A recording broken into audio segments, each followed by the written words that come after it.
In this video, I'm going to cover the top 15 changes you should make to optimize and get the most out of your brand new Samsung Galaxy S10.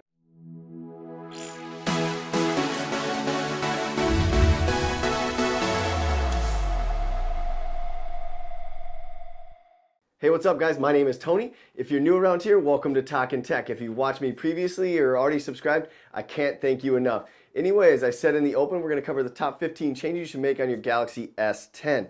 So when you get a brand new phone, one of the first things I always do anyway is I always go through it and try to find the best settings. Well, we took a lot of the guesswork out of it for you and we compiled a list and I'm going to share those all with you. So why don't you come on in here and get gathered around so you can see what I'm doing on my phone, and I will go over everything in detail.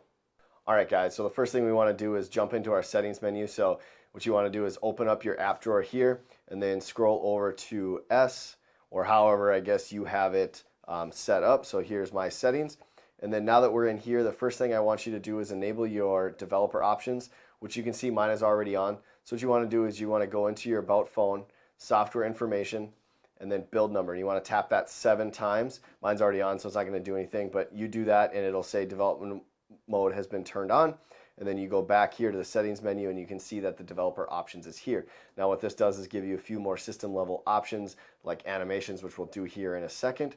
So I have my animation set to 0.5 already.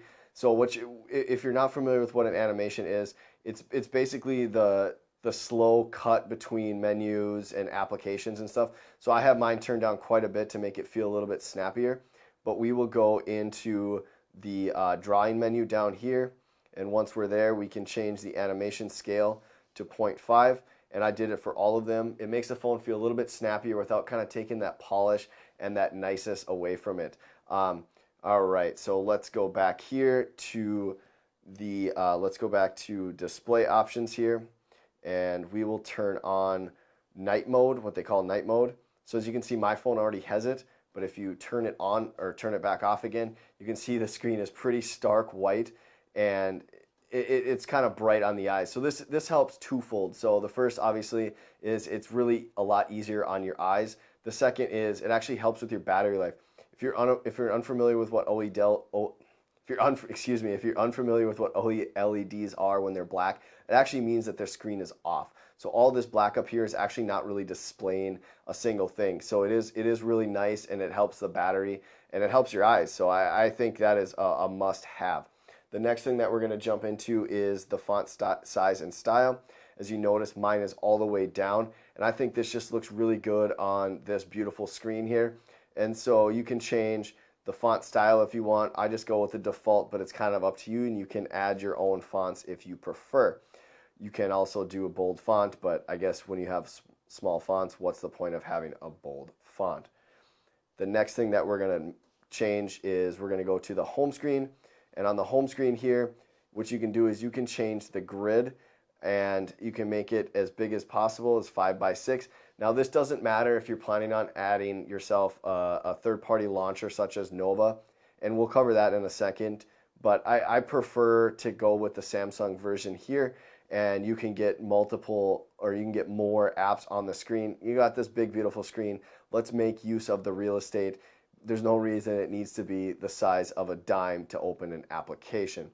Alright, moving back here, we'll go to the Nav Bar, and if you're familiar, you've already seen that my Nav Bar probably looks a little bit different than what yours did when it came stock. So I'll show you how to do that here in a second. So as you see, this is the stock navigation bar. Actually, it's not the stock navigation bar, but it's my stock navigation bar. So coming from the Google Pixel ecosystem and the OnePlus ecosystem, the back button is on the left side. So that was one of the first changes that I had made here, and you can see it reflected up there. The next thing I did was turn on full screen gestures. What that does is it allows the navigation bar to sink down, and so you can still do your gestures without having it take up screen real estate. So one other thing that you can do is turn off the gesture hints here, and as you can see, the bars went away at the bottom of the screen. And I really like that because, I mean, you already know what the gestures are going to be, so you don't really need to have those there. You know where they are, just go ahead and use them.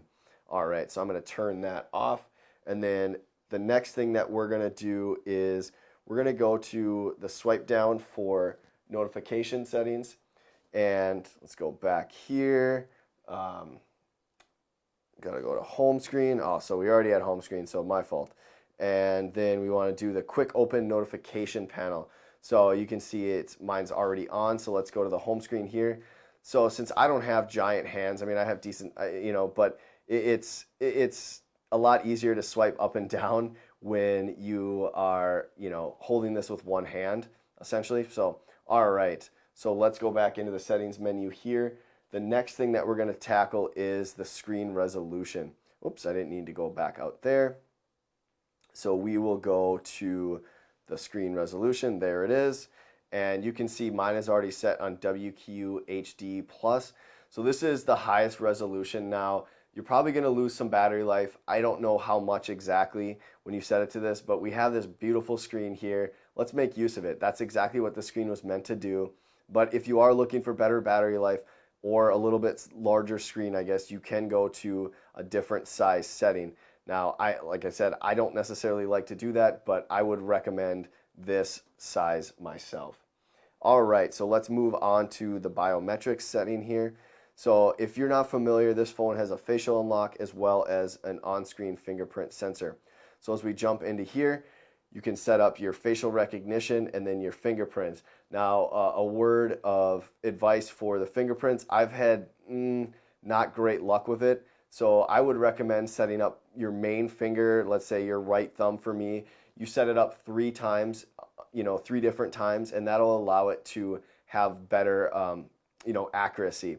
So that's what I would recommend. And then I would use your fingerprint, especially for, Samsung Pay, banking apps, things like that. And then your facial recognition for, just logging into the phone. Obviously, somebody can trick that, I believe, with like a picture. But if somebody has your device, I mean, you're kind of screwed anyway. All right, so let's move on to some of the sound settings here. So we will jump into where am I going? Sounds and vibrations, that's where it is. And then system sounds. So you can see here, if I have my phone on vibrate like 99% of the time, there's just no need for it. But if you do not, this is where you are going to adjust all your settings here and turn off, say, touch sound, your screen lock sound, your keyboard sound, your dialing sound, things like that. So this is kind of up to you what you want to do. Mine are all on again, but I use my phone and vibrate like 99.9% of the time. So it's not a huge deal. All right, so let's go back here. We're going to still deal with the notifications here. A big one for me coming, especially from my OnePlus 6T, one of the things I didn't like is I didn't think that the vibrations were super strong. So I adjusted these up because I like being able to feel it if it's in my pocket and I know what it is. And then that way you don't really have those phantom vibrations. As you can see, I have my touch interaction turned almost all the way down. I think it's about 25%. I didn't really like the haptic feedback when it was much higher. I felt like it was a little bit aggressive and maybe make the phone feel like it was a little bit older. All right, so done with these. So we can jump in here to the camera settings. And one of the big things, this is a great camera on this phone. And to get the best use out of it, we can change this setting all the way up to 4K. So the rear does 4K 60 frames per second. Now that's beneficial because when you get to 60 frames per second, you can actually slow down by 50% without the frames getting choppy. So if you're ever going to do any slow motion or anything like that, that's the setting that you want to do. Now, if you don't really care about it and you just want it to be 60 frames a second, you could do the full HD. And obviously the video size is going to be quite a bit smaller. The next would be the front video size, and you can do the same options here. This just doesn't have 60 frames per second, so it does a standard 30 frames per second.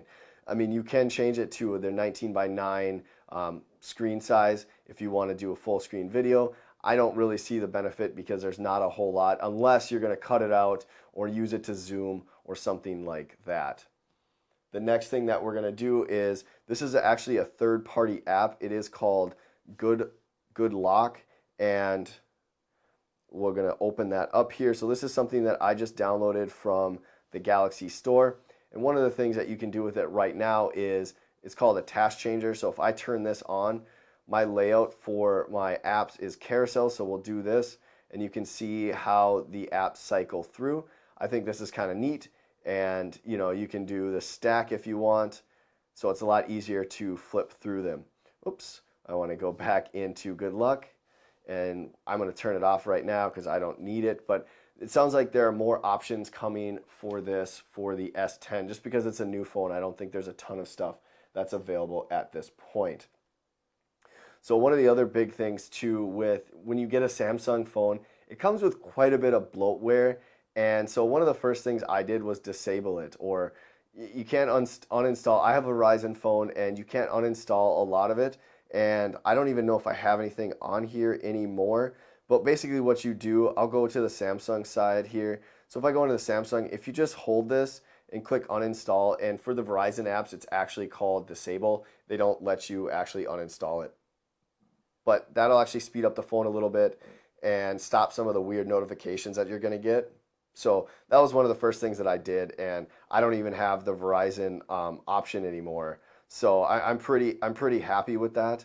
As you can see, I'm having trouble navigating with the with the gestures here. I don't know why it went back to that option, but yeah. So that's something to keep in mind when you are setting up your new phone, that you can get rid of some of the bloatware that is basically uninstallable. One thing that's kind of new to me, as you know, again, I didn't come from the Samsung ecosystem, so I'm just kind of learning it, and I found the Samsung internet browser is great. I mean, look at how dark this is. This is really easy on my eyes. This is basically the opposite of Chrome. And one of the nice things about this is you can add built-in ad blocker plus. So if you go into content blockers here, there's a wide range of them. So if you find one that works better for you, I recommend AdBlock. I think that's probably one of the best ones. AdBlock Plus, you can't really go wrong with that. I can't add them right now because my phone is in airplane mode, but it is real easy. Once you do that, it just is added to your browser. Now, the next thing that you can do is, and I brought this up previously, is Nova Launcher. And I don't have it installed on my phone, so I'll put some images up on the screen so you can kind of see what I'm talking about and what that customization works for you. But it basically allows you to customize your entire home screen, and so you can have a lot more apps on the screen, and you just get that from the Play Store. Obviously, I can't do it right now. I'm in airplane mode, but you would just type in Nova, and that would be all you would search for, and you would find Nova Launcher, and it is simple to install and customize.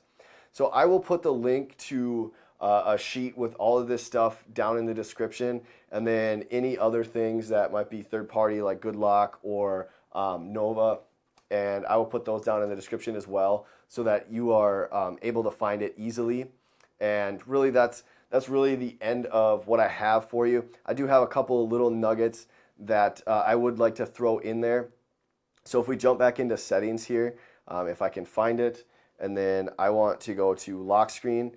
So the always on display is really nice. Whoops, I don't want to do that. The always on display is really nice, and I have mine on, but I have it tapped to display. So one of the things that you can do is you can make it always on.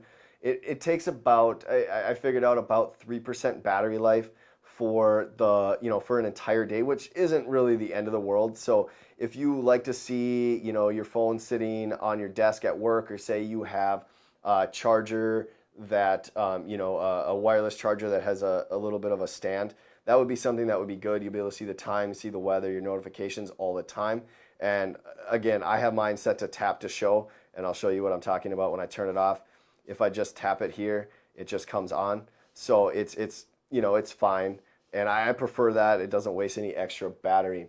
Now the next thing that you could do is we'll go in here to lock screen notifications. So I have mine showing, and you can change it to brief or detailed. I kind of like detailed, I guess, but it's kind of up to you, and you can kind of change the transparency here. I have mine high, so on the lock screen, basically all I can see is my actual background, and it's just text over here. I don't have any notifications on there for you, but it is pretty cool. I do like that, but you can change that how you want. You can hide content, do a few things like that. All right, that's kind of the end of the tips that I have, and like I said, I will leave the stuff down below in the description so that you can see it written up for you, and it's easy to follow, so you don't have to. I know personally sometimes when I'm trying to make settings changes, watching a video is kind of a pain in the butt. Anyway, guys, that's really all I have for you on today's video. If you feel like I left something out, or you have some personal favorites that you really want to share, leave them down below in the comments, as I think it'll be really helpful for the community. If you found today's video informative, hit that like button. If you found it fantastic, consider subscribing, and then make sure you hit that notification bell right next to it so you know when I post my next updates. Thanks for watching. Have yourself a great day.